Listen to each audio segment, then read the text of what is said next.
Ukrainian classical guitarist Marko Topci visited ASU back in January as part of a concert tour. Topci was born into a musical family in Ukraine, and his talents have been honored and recognized worldwide. He's also using his music to represent his culture and his country. The team at Central Sound at Arizona PBS has this report.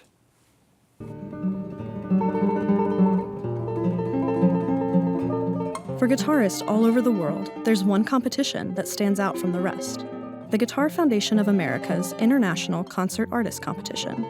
The 2023 winner, Ukrainian guitarist Marko Topci, visited Arizona State University as a part of his concert tour and spoke about his competition journey and his resolve to create a legacy as a Ukrainian musician. After the GFA, unusually for myself, I listened to that performance. I was just getting used to the fact that this happened, that this was me. I remember I was very glad about that performance because I know how I could have broken down on in any moment possible. And sometimes it's not just about having a good day. I was actually late for the competition. I was late for the sound check. I was in my taxi in New York. It's just forgot my headset in the taxi. I was my typical self. And then you have to be focused when you perform.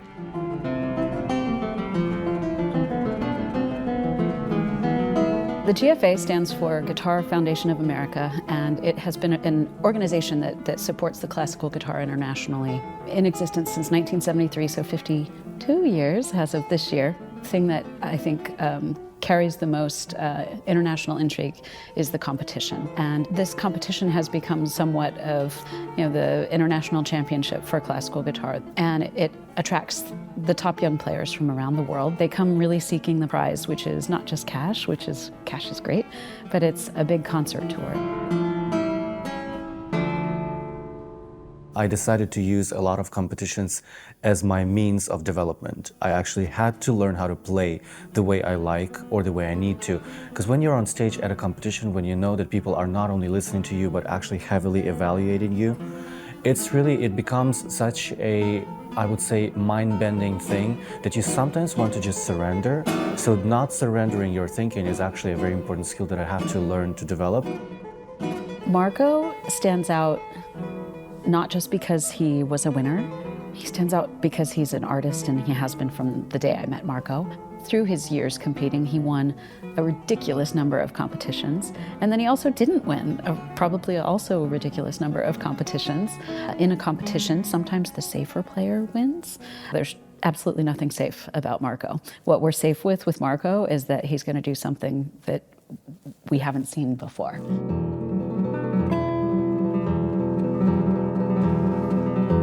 Well, so many times I have been criticized for being non-conservative with my program. And this was usually, very often, actually the reason why there were either certain no's, or I wouldn't even say no's, but I would be in the finals but would not get the top prize, for example. With Marko, all I ever felt when I handed him second prize or third prize for the, however many at the time, all I ever felt from Marko was gratitude and appreciation. As the organizer, I don't root for anyone. I root for everyone to do their best. I root for the jury to do their work in the most equitable way, and I'm always happy for whoever wins.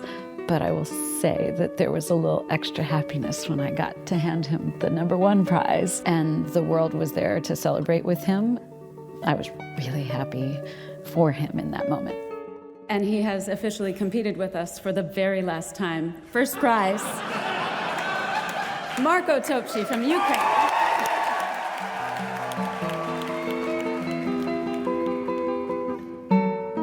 The 2022 Russian invasion into Ukraine changed the lives of Ukrainians forever. Marko took a moment to reflect on what his role is as a musician amidst the conflict. When the invasion into the Ukraine happened, I was thinking that I should actually accelerate in my own development, in my work on Ukrainian music. That's the point. I decided that I need to keep on working on wherever I am as a Ukrainian representative. Immediately when the war began, I realized that I need to make an arrangement on something Ukrainian. I would say that most of us are not particularly familiar with composers from Ukraine. Marko is working to change that, which I think is really cool. So he is frequently presenting works from his country. And I think part of what I love and appreciate about Marco is that Marco is who he is because of from whence he comes. And he celebrates that and brings that all to us. So he has presented more Ukrainian composers in his repertoire, in competition, on stage. And touchingly, he's been playing works by his mother, who's a pianist-composer. It's my vital need to work on music like that, to work on Ukrainian music and kind of like continue or expand the legacy of the culture. Every time I perform the piece, I feel like I'm transferring this energy of love to my mother. I get to involve people in that process. And I think it's very strategic that I put this piece to the very end of my program because it has a certain pedestal. So to make sure that it does not go unnoticed because of the placement of the piece.